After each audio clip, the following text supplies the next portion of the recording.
일본 여성들이 앞다투어 한국 남자와 결혼하겠다며 줄을 서고 있습니다. 이혼 전문 변호사인 저는 이를 얄팍한 사기극이라 비웃었죠. 그런데 제 유일한 여동생마저 한국인과 결혼하겠다는 폭탄 선언을 했습니다. 동생을 구하기 위해 저는 즉시 서울로 날아갔어요.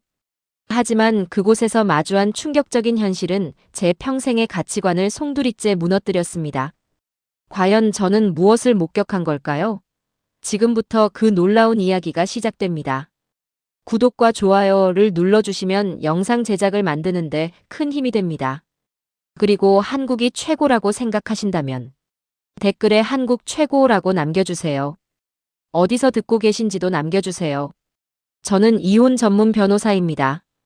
도쿄 미나토구에 위치한 중형 로펌에서 수석으로 일하고 있죠. 올해로 35살이 되었습니다. 지난 7년 동안 저는 수백 쌍의 부부가 남남으로 돌아서는 진흙탕 같은 과정을 매일같이 지켜봤어요. 법정에는 아름다운 로맨스 따위는 없습니다. 오직 위자료와 양육권을 둘러싼 차가운 계산과 증오만이 남아있을 뿐이죠. 결혼이라는 제도에 냉소적이 될 수밖에 없었어요. 특히 제가 다루는 사건의 70% 이상은 아내 측이 제기한 소송이었습니다. 사유는 대부분 비슷했어요. 가사와 육아를 전적으로 아내에게 떠넘기는 남편, 여자의 희생을 당연하게 여기는 가부장적인 시댁, 그리고 그것을 방관하는 무책임한 태도였죠. 저는 일본의 결혼 문화가 여성에게 얼마나 불리하고 가혹한지 서류와 증거로 매일 확인하며 살았습니다. 비혼을 결심한 건 제게 너무나 자연스럽고 합리적인 선택이었어요. 그런데 얼마 전부터 로펌 내에서 이상한 소문이 돌기 시작했습니다. 점심시간이었습니다. 휴게실에서 커피를 내리고 있는데 후배 변호사인 사토미가 스마트폰을 보며 고개를 갸웃거렸어요. 선배, 요즘 한국으로 시집가는 일본 여자들이 엄청 늘었다는 기사 보셨어요? 저는 코웃음을 쳤습니다. 미디어에서 만든 허상이라고 생각했어요. 한류 드라마가 만들어낸 환상에 빠진 철없는 여성들의 일시적인 유행이겠거니 넘겨짚었죠. 하지만 소문은 거기서 멈추지 않았습니다. 오히려 제가 만나는 상류층 클라이언트들 사이에서도 비슷한 이야기가 심심치 않게 흘러나왔어요. 한 달 전 남편의 외도로 이혼 소송 중이던 50대의 자산가 부인이 제게 한숨을 쉬며 말했습니다. 자기 딸은 아예 처음부터 한국 남자를 만나서 서울로 시집을 보냈다고요. 처음엔 저도 반대했는데 지금은 너무 다행이라고 생각해요. 딸의 남편이 퇴근하면 알아서 밥을 차리고 주말에는 집안일을 도맡아 한다더군요. 저는 속으로 비웃었습니다. 초반에만 잘해주는 척하는 거겠죠. 2주일 뒤에는 대학 동기 모임에서 비슷한 이야기를 또 들었습니다. 외국계 은행에 다니는 친구 마이코가 흥분한 목소리로 말했어요. 자기 회사 후배가 부산에 사는 남자와 결혼했는데 명절에 시댁에 가면 며느리는 소파에 앉아있고 시어머니와 남편이 전을 부친다는 겁니다. 심지어 육아휴직도 남자가 반년 넘게 당당하게 쓴다고 했어요. 테이블에 앉아있던 동기들 모두가 경악했습니다. 일본 사회에서는 아무리 대기업이라도 남자가 육아휴직을 쓴다는 건 승진을 포기하겠다는 선언과 같았으니까요. 이상했습니다. 한두 명의 운 좋은 사례가 아니었어요. 통계청의 국제결혼 데이터를 몰래 찾아보기도 했습니다. 실제로 최근 3년간 20대와 30대 일본 여성의 한국행 결혼 비율이 가파르게 상승 곡선을 그리고 있었어요. 이 숫자들이 의미하는 게 도대체 뭘까요? 논리적으로 설명이 되지 않았습니다. 제가 아는 한국은 일본보다 훨씬 더 유교적이고 보수적인 나라였거든요. 분명히 어딘가 과장되거나 숨겨진 이면이 있을 거라고 확신했습니다. 그리고 운명의 그날 밤이 찾아왔습니다. 퇴근 후 신주쿠의 한 레스토랑에서 친동생 유이와 저녁을 먹기로 한 날이었어요. 유이는 저보다 4살 어린 31살의 IT 기업 기획자입니다. 일찍 돌아가신 부모님을 대신해 제가 대학 학비까지 대가며 애지중지 키운 세상에서 가장 사랑하는 유일한 혈육이죠. 유이는 평소답지 않게 메뉴판만 만지작거리며 긴장한 기색이 역력했습니다. 언니, 나 할 말이 있어. 떨리는 목소리였어요. 놀랐습니다. 그리고 심장이 덜컥 내려앉았죠. 유이가 조심스럽게 꺼낸 말은 폭탄 선언이었습니다. 이번 가을에 결혼을 한다는 거였어요. 그것만으로도 충격인데 상대가 한국 사람이라고 했습니다. 순간 머릿속이 하얗게 멈춰버렸습니다. 제가 로펌 휴게실에서 클라이언트의 입에서 친구들의 모임에서 비웃어 넘겼던 그 소문의 주인공이 내 동생이 되다니요. 숨이 막혔습니다. 저는 마시던 와인잔을 탁 내려놓았습니다. 이성을 잃지 않으려 애썼지만 목소리가 날카로워졌어요. 내가 제정신이냐고 물었습니다. 내가 매일 법정에서 무슨 꼴을 보는지 알면서 그것도 모자라 한국 남자냐고요. 일본보다 훨씬 가부장적일 텐데 도대체 무슨 생각으로 그런 결정을 내렸냐고 다그쳤습니다. 유이는 제 기세에 눌리지 않았어요. 오히려 단호한 눈빛으로 저를 똑바로 쳐다봤습니다. 언니가 생각하는 그런 사람 아니야. 우리는 글로벌 프로젝트 팀에서 만났고 지훈 씨는 나를 동등한 동료이자 파트너로 존중해줘. 언니가 직접 만나보면 내 말이 무슨 뜻인지 알게 될 거야. 유이의 목소리에는 한치의 흔들림도 없었습니다. 저는 말문이 막혔어요. 평소 조용하고 순종적이던 동생이 이렇게 굳은 확신을 보이는 건 처음이었습니다. 하지만 저는 직업병처럼 모든 것을 의심해야만 했어요. 사랑에 빠진 여자는 눈이 멀기 마련이니까요. 그날 밤 집으로 돌아와 서재에 앉았습니다. 책상 위에는 내일 검토해야 할 이혼 소장들이 쌓여 있었죠. 저는 눈을 감았습니다. 유이가 낯선 서울 땅에서 독박 가사와 시댁의 텃세에 시달리며 눈물 찢는 모습이 상상되어 견딜 수가 없었어요. 안 됩니다. 내 동생의 인생이 법정의 이혼 서류로 끝나는 건 절대 용납할 수 없었어요. 소문과 데이터만으로는 부족했습니다. 증거가 필요했어요. 결심했습니다. 제가 직접 서울로 가기로요. 직업이 변호사입니다. 팩트를 체크하고 진실을 파헤치는 게 제 전문이니까요. 2박 3일이면 충분할 거라고 계산했습니다. 유이의 예비 남편이라는 그 남자의 일상을 관찰하고 그들이 말하는 그 대단한 평등한 문화가 진짜인지 아니면 얄팍한 거짓말인지 제 두 눈으로 확인해야 했습니다. 그리고 허점이 발견되는 즉시 이 결혼을 엎어버리겠다고 다짐했어요. 그렇게 저의 차갑고도 치열한 서울 검증 여행이 시작되었습니다. 출국 당일 아침이 밝았습니다. 저는 차가운 아메리카노를 마시며 하네다 공항으로 향했어요. 가방 안에는 한국의 이혼율과 가사 노동시간 통계 자료가 가득 들어 있었습니다. 비행기에 오르면서도 제 머릿속은 온통 예비 제부를 어떻게 신문할지에 대한 생각뿐이었죠. 평소 재판정에 들어설 때처럼 마음을 단단히 먹었습니다. 떨리거나 두렵지 않았어요. 오히려 치열한 전투에 임하는 변호사처럼 냉정하고 차분했습니다. 2시간 반의 비행은 생각보다 훨씬 짧았습니다. 비행기 바퀴가 인천공항 활주로에 닿는 순간 저는 창밖을 유심히 바라봤어요. 비행기에서 내려 입국장으로 걸어가며 주변 시설들을 꼼꼼하게 살폈습니다. 공항은 제 예상보다 훨씬 거대하고 눈부시게 깨끗했어요. 입국 심사 과정은 놀라울 정도로 빠르고 체계적으로 진행되었습니다. 직원들의 움직임에는 군더더기가 없었고 모든 안내판이 알아보기 쉽게 정돈되어 있었죠. 조금 놀랐습니다. 솔직히 도쿄의 공항보다 훨씬 현대적이었어요. 게이트를 빠져나왔습니다. 멀리서 동생 유이가 환하게 웃으며 양손을 흔들고 있었어요. 그리고 그 옆에는 키가 크고 단정한 인상의 남자가 바른 자세로 서 있었습니다. 바로 유이의 예비 남편인 지훈 씨였어요. 그는 저를 보자마자 깊이 고개를 숙여 깎듯이 인사했습니다. 처음 뵙겠습니다. 언니 김지훈이라고 합니다. 그의 입에서 나온 일본어는 억양 하나 없이 완벽하고 자연스러웠어요. 저는 매서운 눈빛으로 그의 머리부터 발끝까지 훑어봤습니다. 겉모습은 합격이었어요. 하지만 겉모습에 속을 제가 아니었죠. 그는 아주 자연스럽게 제 무거운 여행 가방을 넘겨받았습니다. 주차장으로 이동하는 내내 그는 유이의 걸음걸이에 자신의 보폭을 세심하게 맞췄어요. 오늘따라 유이가 굽이 무척 높은 구두를 신고 있었거든요. 저는 뒤따라 걸으며 그 작은 배려를 하나도 놓치지 않고 관찰했습니다. 차에 올라타 본격적으로 서울 시내를 향해 달리기 시작했어요. 창밖으로 펼쳐지는 풍경은 낯설면서도 굉장히 압도적이었습니다. 거대한 대교 위를 달리며 바라본 한강은 끝없이 넓었고 양옆으로 늘어선 고층 아파트들은 끝이 보이지 않았어요. 웅장했습니다. 도로 위 차들은 아주 빠른 속도로 시원하게 달리고 있었습니다. 그런데 신호등이 붉은색으로 바뀌면 일제히 정지선을 지켜 멈춰 섰어요. 심지어 구급차가 경광등을 켜고 지나갈 때는 빽빽한 차들이 마법처럼 양옆으로 길을 비켜주었습니다. 저는 속으로 적잖이 당황했어요.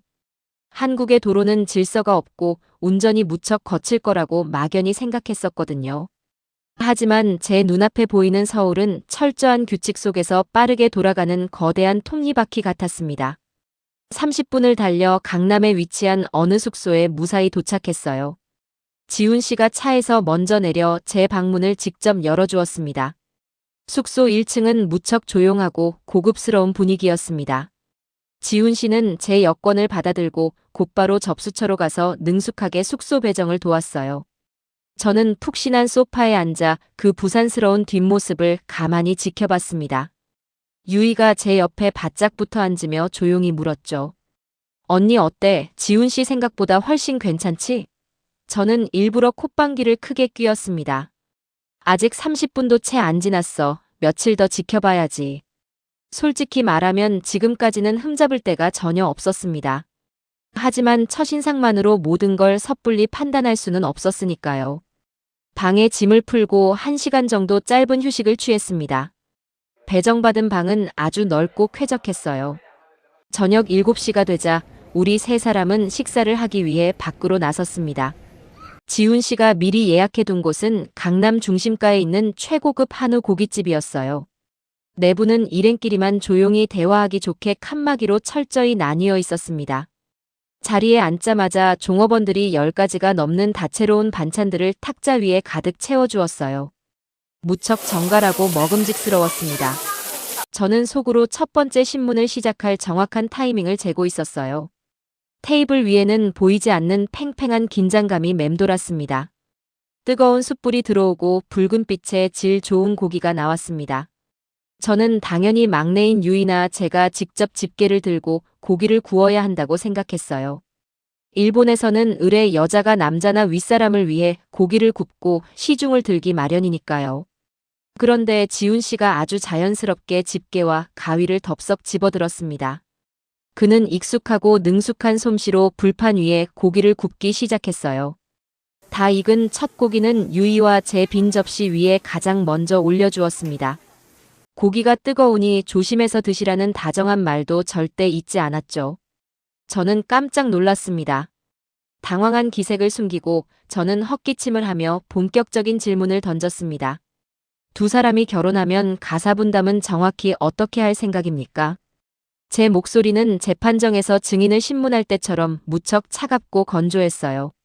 지훈 씨는 고기를 굽던 손을 잠시 멈추고 저를 똑바로 쳐다봤습니다.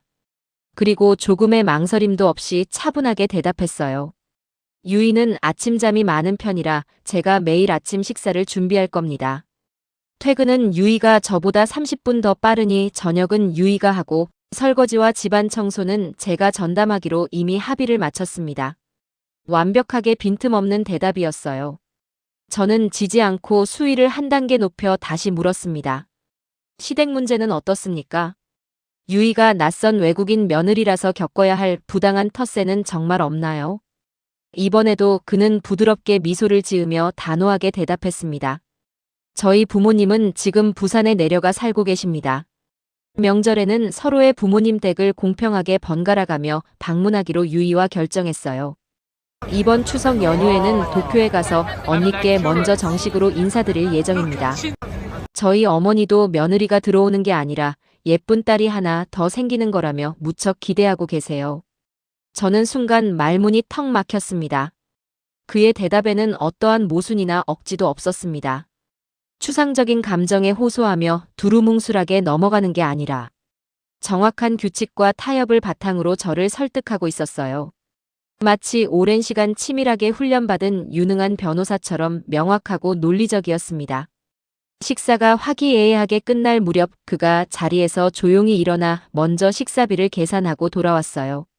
숙소로 돌아오는 차 안에서 저는 한없이 복잡한 심정이 되었습니다. 어떻게든 억지로 단점을 찾으려 눈에 불을 켰지만 철저히 실패했어요. 오히려 그가 보여준 태도는 제가 재판정에서 그토록 부르짖던 가장 이상적인 남편의 모습이었습니다. 혼란스러웠어요. 밤 11시가 넘어 조용한 숙소방에 홀로 남았습니다. 창밖으로 서울 강남의 화려하고 눈부신 야경이 한눈에 내려다 보였어요. 가방에서 낮에 챙겨온 한국국제결혼 통계 자료를 다시 꺼내어 펼쳤습니다. 저는 평생을 숫자는 절대 거짓말을 하지 않는다고 굳게 믿어온 사람이에요. 하지만 오늘 하루 제가 두 눈으로 직접 마주한 이 낯선 현실은 차가운 숫자들과는 완전히 달랐습니다. 지훈 씨의 친절한 행동은 꾸며낸 가식이 아니라 오랫동안 몸에 밴 자연스러운 배려였어요. 저는 침대에 누워 멍하니 천장을 바라봤습니다. 아직 내일과 모레 이틀의 시간이 더 남았습니다. 저는 절대로 이대로 쉽게 항복하지 않을 작정이었어요. 다음 날 아침 7시 저는 칼같이 일어났습니다. 오늘은 유이와 지훈 씨의 신혼집이 될 아파트를 직접 둘러보기로 한 날이었어요. 변호사로서 가장 중요한 것은 서류가 아니라 현장 검증입니다. 저는 꼼꼼하게 메모장을 챙겼습니다. 남자의 자취방을 보면 그 사람의 진짜 생활 습관과 감춰진 본성을 알 수 있거든요. 아침 9시 정각, 지훈 씨가 운전하는 차를 타고 마포구에 위치한 아파트로 향했습니다. 떨렸습니다. 드디어 그의 가면을 벗길 기회라고 생각했어요. 아파트 현관문을 열고 들어섰습니다. 내부는 24평 정도의 아담하고 깔끔한 공간이었어요. 저는 매의 눈으로 집안 구석구석을 살피기 시작했습니다. 그런데 이상했습니다. 혼자 사는 남자의 집이라고 하기에는 너무나 정돈되어 있었어요. 주방 싱크대에는 물때 하나 없었고 냉장고 안에는 반찬들이 밀폐 용기에 가지런히 담겨 라벨까지 붙어 있었습니다. 화장실 타일 사이에도 곰팡이의 흔적은 전혀 찾아볼 수 없었어요. 놀랐습니다. 단순히 손님이 온다고 해서 하루아침에 급하게 치운 티가 아니었습니다. 오랫동안 몸에 밴 철저한 살림 습관이 묻어나는 공간이었어요. 거실 소파에 앉아 차를 마시고 있을 때였습니다. 현관 초인종이 울렸어요. 지훈 씨의 직장 선배라는 분이 집들이 선물 겸 서류를 전해주러 잠시 들렀다고 했습니다. 30대 후반쯤 되어 보이는 그 선배의 품에는 포대기에 쌓인 갓난아기가 안겨 있었어요. 저는 자리에서 벌떡 일어났습니다. 평일 오전 10시에 남자가 아기를 안고 돌아다니다니요. 직장을 잃은 사람인 줄 알았습니다. 지훈 씨가 웃으며 그 선배를 소개했어요. 박 팀장님이라고 지금 7개월째 육아휴직 중이시라고 했습니다. 충격이었습니다. 팀장급 남자가 7개월씩이나 육아휴직을 쓴다고요. 일본의 보수적인 기업 문화에서는 상상조차 할 수 없는 일이었습니다. 일본에서는 아무리 대기업이라도 남자가 육아휴직을 쓰겠다고 하면 책상을 빼라는 무언의 압박을 받습니다. 그래서 대부분 길어야 일주일, 그것도 연차를 붙여서 쓰는 게 고작이죠. 저는 그 박 팀장이라는 분에게 조심스럽게 물었습니다. 회사에서 복귀를 막거나 승진해서 불이익을 주지는 않냐고요. 그는 사람 좋은 웃음을 지으며 손사래를 쳤습니다. 전혀 그렇지 않다고 했습니다. 오히려 회사 차원에서 남성 육아휴직을 적극적으로 권장하고 국가에서 나오는 육아휴직 급여도 생활에 큰 무리가 없을 정도로 넉넉하게 지원된다고 했어요. 내년에는 유이와 지훈 씨도 결혼하면 똑같이 제도를 활용할 계획이라며 덧붙였습니다. 머리가 멍해졌습니다. 제가 그동안 일본의 법정에서 수없이 목격했던 독박 육아에 지쳐 눈물 찢던 아내들의 얼굴이 스쳐 지나갔어요. 제 견고했던 편견에 아주 작지만 뚜렷한 균열이 가기 시작했습니다. 혼란스러웠어요. 하지만 이게 끝이 아니었습니다. 진짜 관문은 따로 있었으니까요. 이틀째 되는 날이 밝았습니다. 오늘은 가장 긴장되는 일정이 기다리고 있었어요. 바로 지훈 씨의 부모님, 즉 유이의 시부모님이 될 분들을 만나는 날이었습니다. 두 분은 예비 며느리의 언니가 일본에서 왔다는 소식을 듣고 아침 일찍 부산에서 KTX를 타고 서울로 올라오셨어요. 저는 전투에 임하는 장수처럼 화장을 짙게 하고 가장 단정한 정장을 차려입었습니다. 시어머니의 날카로운 시선과 며느리를 향한 은근한 압박. 제가 수백 건의 이혼 소송에서 지겹도록 다루었던 바로 그 고부 갈등의 시작점을 매섭게 감시할 작정이었습니다. 점심시간에 맞춰 여의도의 한 고급 한정식 집에 도착했습니다. 룸문을 열고 들어가자 지훈 씨의 부모님이 먼저 일어나 환한 미소로 저와 유이를 맞이해 주셨어요. 지훈 씨의 어머니는 제 손을 따뜻하게 두 손으로 꽉 잡았습니다. 멀리서 오느라 정말 고생이 많았다고, 우리 유이를 이렇게 훌륭하게 키워주셔서 진심으로 감사하다고 하셨어요. 그 목소리에는 어떤 가식이나 권위의식도 묻어있지 않았습니다. 저는 당황해서 어색하게 고개를 숙였어요. 자리에 앉은 후에도 분위기는 제 예상과 완전히 다르게 흘러갔습니다. 식사가 시작되자 지훈 씨의 아버지가 먼저 입을 여셨어요. 요즘 자기는 구청에서 운영하는 남성 요리 교실에 다니고 있다고 자랑스럽게 말씀하셨습니다. 평생을 회사 일만 하느라 아내를 고생시켰으니 은퇴한 지금부터라도 자기가 삼시세끼를 책임져야 하지 않겠냐며 호탕하게 웃으셨죠. 지훈 씨의 어머니는 옆에서 그 말을 거들며 며느리 될 유이에게 단호하게 당부하셨습니다. 유이야, 지훈이가 속 썩이고 집안일 안 도와주면 언제든 엄마한테 전화해라. 내 아들이지만 용서 안 할 거다. 그리고 명절에는 굳이 부산까지 내려올 필요 없어. 너희들 쉬는 게 먼저다. 심장이 철렁했습니다. 여자는 출가 외인이라며 시댁의 룰을 무조건 따르기를 강요하던 제가 아는 일본의 전형적인 시어머니 모습은 그곳에 없었습니다. 오히려 며느리를 하나의 독립된 인격체이자 귀한 손님으로 존중하고 있었어요. 저는 젓가락을 든 채 꼼짝도 할 수 없었습니다. 그분들의 눈빛은 너무나 투명하고 진실했어요. 한국은 가부장적일 거라는 저의 얄팍한 데이터와 편견이 산산조각 나는 순간이었습니다. 그날 식사 내내 지훈 씨는 자연스럽게 생선 가시를 발라 유이의 밥 위에 올려주었습니다. 부모님은 그 모습을 흐뭇하게 지켜보셨죠.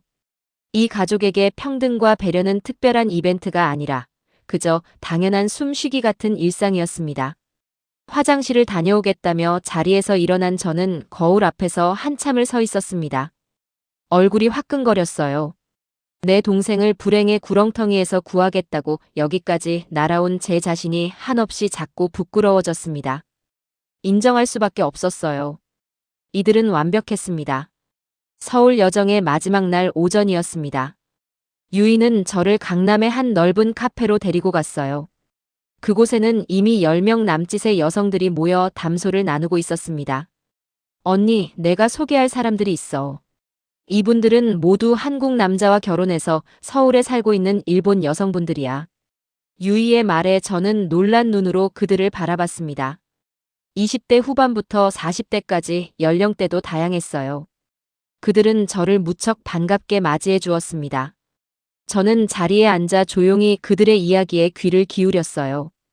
법정에서 서류로만 보았던 숫자들이 진짜 사람의 목소리가 되어 제게 다가왔습니다. 4년 전 도쿄에서 대기업을 다니다 한국으로 시집왔다는 30대의 미호 씨가 먼저 입을 열었어요. 그녀는 일본에서 직장 생활을 할 때보다 지금이 훨씬 숨쉬기 편하다고 했습니다. 남편이 가사 노동의 가치를 정확히 인정해주고 아이가 아플 때면 남편이 당당하게 반차를 내고 병원에 데려간다고 했어요. 직장에서 여성이 겪는 유리천장과 결혼 후 당연시되는 독박 육아의 공포에서 해방되었다는 그녀의 얼굴은 눈부시게 밝았습니다. 다른 분들의 증언도 마찬가지였습니다. 시댁에서 제사상을 차릴 때 남자들이 전을 부치고 설거지를 도맡아 하는 풍경, 아내의 커리어를 존중하여 남편이 기꺼이 육아휴직을 쓰는 현실. 제가 2박 3일 동안 의심하며 지켜봤던 지훈 씨의 모습이 결코 유별난 게 아니었어요. 한국의 젊은 세대 사이에서는 그것이 이미 상식이자 새로운 기준으로 자리 잡고 있었습니다. 20년 넘게 한국에서 살았다는 가장 나이가 많은 분이 제게 따뜻한 차를 건네며 말했어요. 변호사님, 처음에는 다들 안 믿어요. 저희도 일본에 있는 친구들에게 말하면 다들 과장이라고 코웃음을 치거든요. 하지만 여기 있는 우리 모두가 증거예요. 이 작은 나라가, 특히 이 나라의 젊은 남자들이 얼마나 빠르게 변하고 성숙해졌는지, 그리고 그 변화가 우리 일본 여성들의 삶을 얼마나 존중해주고 있는지 말이에요. 저는 그 말을 듣는 순간 가슴 한구석이 꽉 막히는 듯 했습니다. 그동안 제가 얼마나 오만했는지 뼈저리게 느꼈어요. 저는 데이터주의자입니다. 감정보다는 숫자와 팩트를 믿는 사람이죠. 하지만 제가 붙잡고 있던 그 알량한 숫자들은 수십 년 전의 낡은 통계에 불과했습니다. 눈앞에서 행복하게 웃고 있는 이 여성들의 살아있는 증언이야말로 제가 마주해야 할 진짜 진실이었어요. 일본의 가부장적인 사회 구조에 짓눌려 비혼을 선택했던 제 상처를 저는 고스란히 동생에게 투영하고 있었던 겁니다. 저는 고개를 푹 숙였습니다. 가슴이 뭉클했습니다. 그리고 알 수 없는 안도감에 눈물이 핑 돌았어요. 카페를 나와 유이와 둘이서 한강공원을 걸었습니다. 시원한 강바람이 얼굴을 스치고 지나갔어요. 주말의 한강은 평화로웠습니다. 텐트를 치고 아이와 놀아주는 젊은 아빠들, 다정하게 자전거를 타는 연인들의 모습이 보였습니다. 강변 벤치에 나란히 앉아 우리는 한동안 말없이 흐르는 강물을 바라봤어요. 제가 먼저 무거운 침묵을 깼습니다. 유이야, 언니가 정말 미안해. 목소리가 가늘게 떨렸습니다. 유이는 놀란 눈으로 저를 돌아봤어요. 저는 천천히 제 진심을 고백했습니다. 언니는 매일 법정에서 망가진 가정들만 봤어. 결혼이 얼마나 여자의 삶을 갉아먹는지, 남자의 무책임이 얼마나 큰 상처를 남기는지 매일 목격했지.